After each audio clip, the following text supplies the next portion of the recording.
Alors je voudrais vous donner, subhanallah, j'ai tellement de références à vous donner sur ce tahrif al-Qur'an, sur la modification du Coran selon ceux qui se disent musulmans.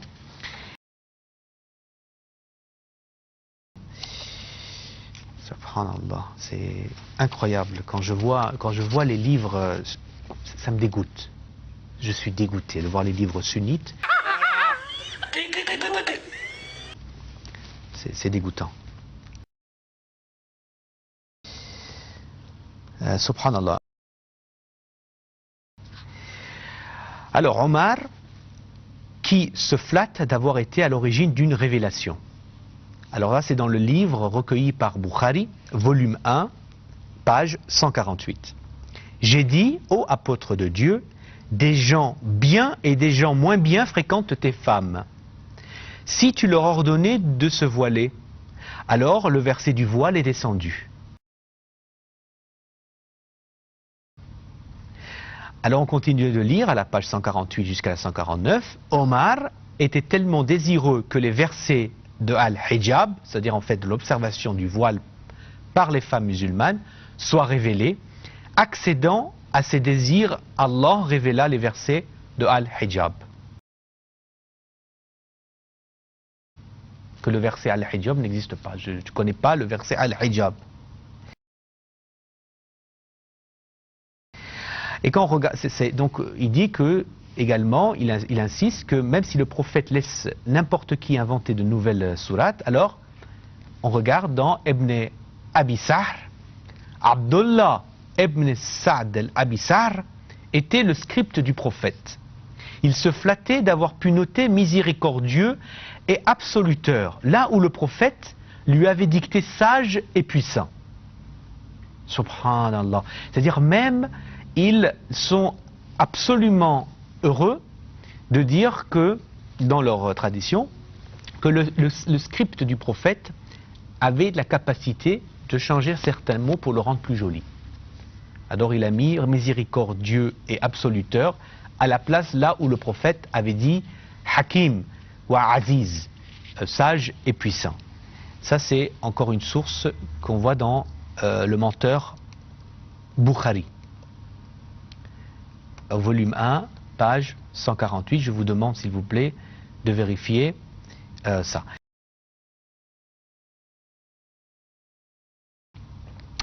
Alors il y a les Bakri, les Mukhalifin croient à un Coran qui s'appelle le Coran de Abi ibn Ka'b et qui dit que les sourates étaient différentes, c'est-à-dire l'ordre des sourates ont changé.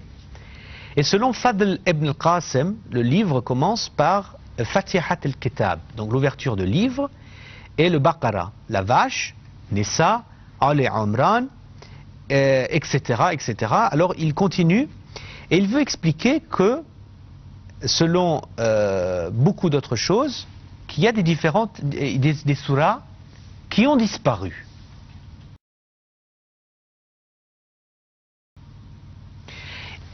Parce qu'il y a des Corans différents.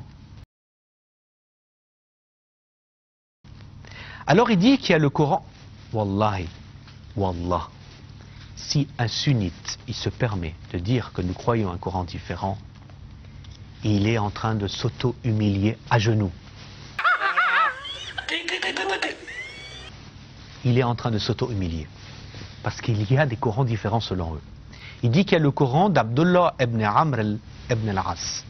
Il y a le Coran de Aïcha, le Coran de Akrama, le Coran de Ibn Yazid.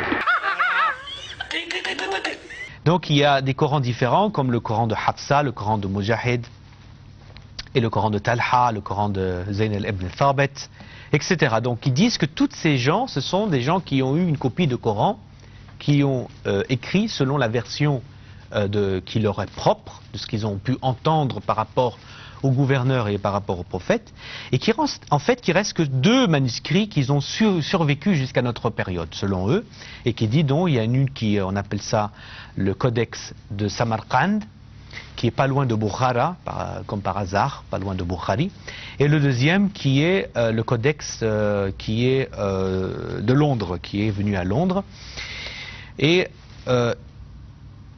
il est dit par Tabari au XVIIIe siècle, il avoue que le Coran, le texte du Coran, n'est pas fixé à mon époque. Jusqu'à lui, selon lui, le Coran n'existe pas.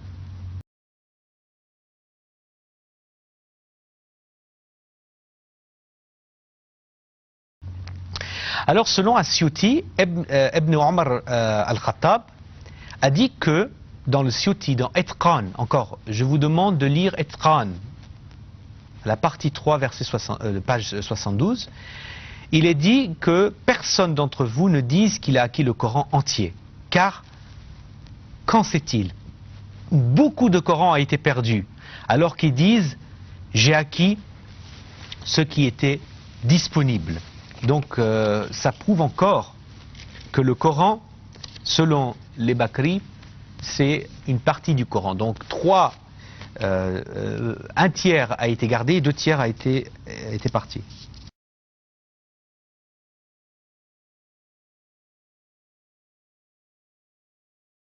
Donc on parle de là, selon eux, que selon Omar et Abu Bakr, il y a eu un changement dans le verset et dans la sunna, l'application de la sunna à l'époque. Et beaucoup disent que en fait cette falsification a été d'une sorte pour pouvoir rentrer dans les intérêts des hommes politiques de l'époque. Donc autant de Abu Bakr qui est devenu calife, autant de Omar qui est devenu calife, et également autant de Othman qui est devenu calife et qui a dit qu'il y a certaines choses du Coran qui doivent être retirées pour la sécurité et les intérêts du gouvernement, entre guillemets, islamique.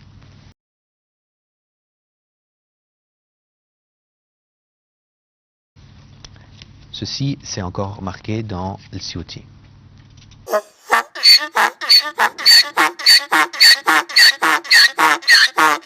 Et ceux qui croient que le Coran a été falsifié, ils sont dans la mécréance.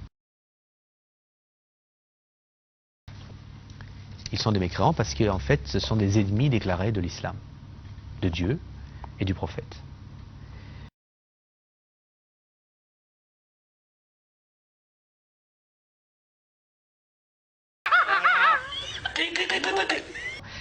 S'il vous plaît, il y a le livre de Itqan, d'Al-Suyuti. Si, Inch'Allah, vous pouvez avoir le volume 2 ou volume 3 et lire comment la Bakri croit à leur falsification.